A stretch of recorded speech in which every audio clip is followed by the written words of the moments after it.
Good morning, students. It is the math class of Standard 10. Today, we will start again a new chapter, that is pairs of linear equations in two variables. Chapter 3. So, please open this chapter 3, pair of linear equations in two variables.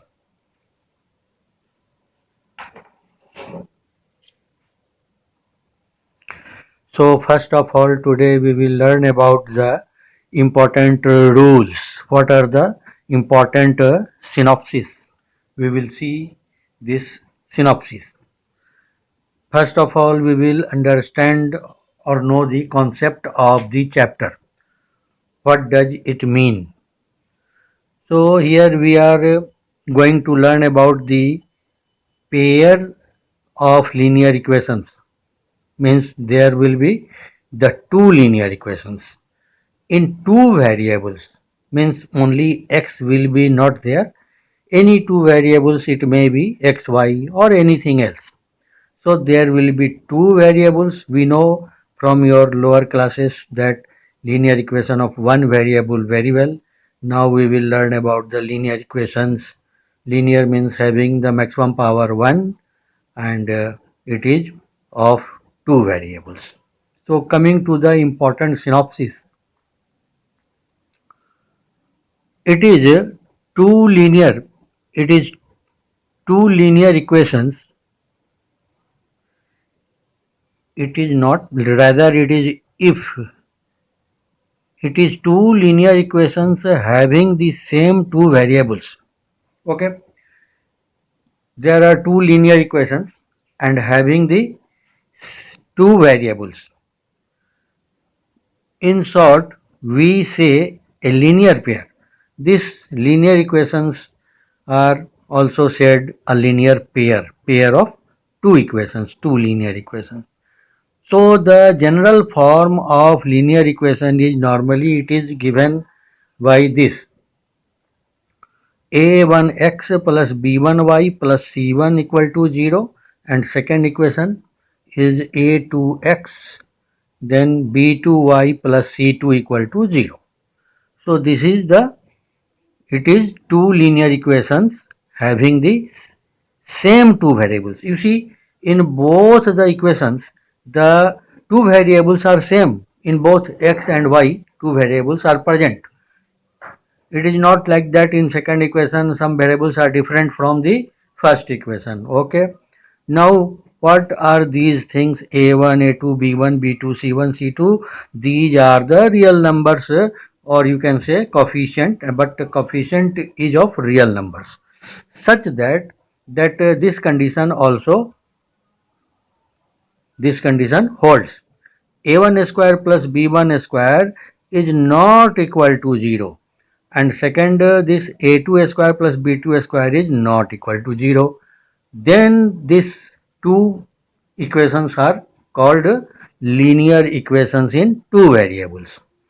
Now there are the two methods for representing and solving a pair of linear equations.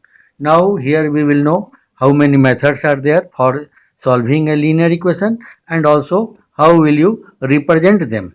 So first method is graphical method. We can represent it graphically also, and also not only represent but also solve, find the value of x and y graphically.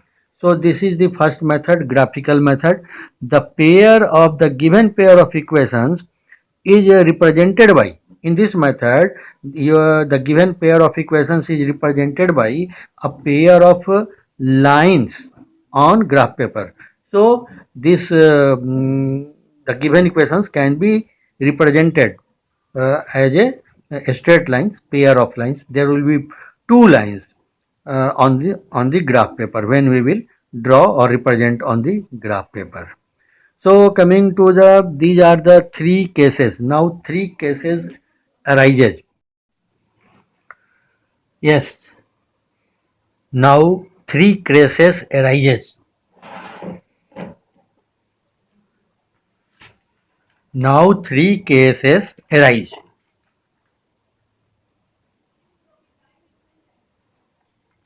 Case number 1.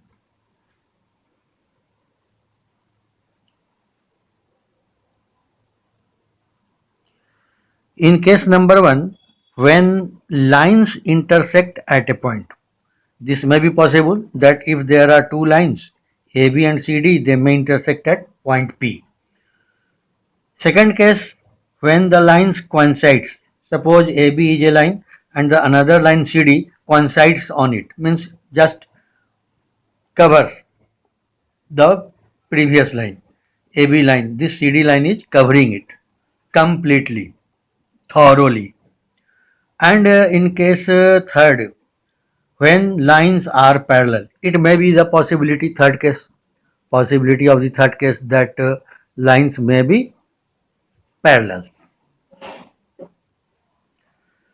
So these are the three cases when we will represent the graphically these equations, the given linear equations. When we represent it graphically, we will get the two straight line, two lines, and two lines may be in this situation, this condition, maybe in this or maybe in this.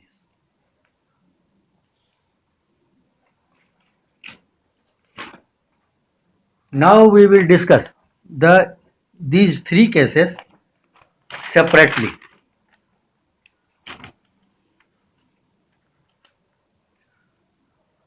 So here is the one by one. First case first. First of all, we are taking this case number 1.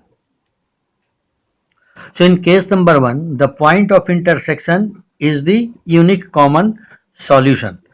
As we see that P is the point of intersection of both AB and CD lines. So that point of intersection is the unique. It is a unique and common solution of the two equations. So it is unique solution. There is no any second solutions. That will be one and only one solutions. In this case, the pair is called, this pair of straight lines is called consistent. Then coming to the case second, since each point on the line being a solution, because in second case this the line AB coincides with the line CD. So in this case, what will be the solutions? The solution will be infinitely many solutions. So in this case, pair is called, this pair of a straight line is called consistent, but it is dependent.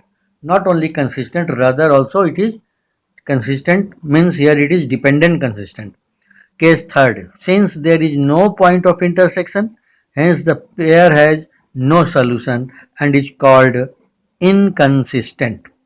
So in third case, as we see that both are parallel lines, so this pair has no solution because both are not intersecting at any point. It is parallel lines, and is that's why it is also called inconsistent.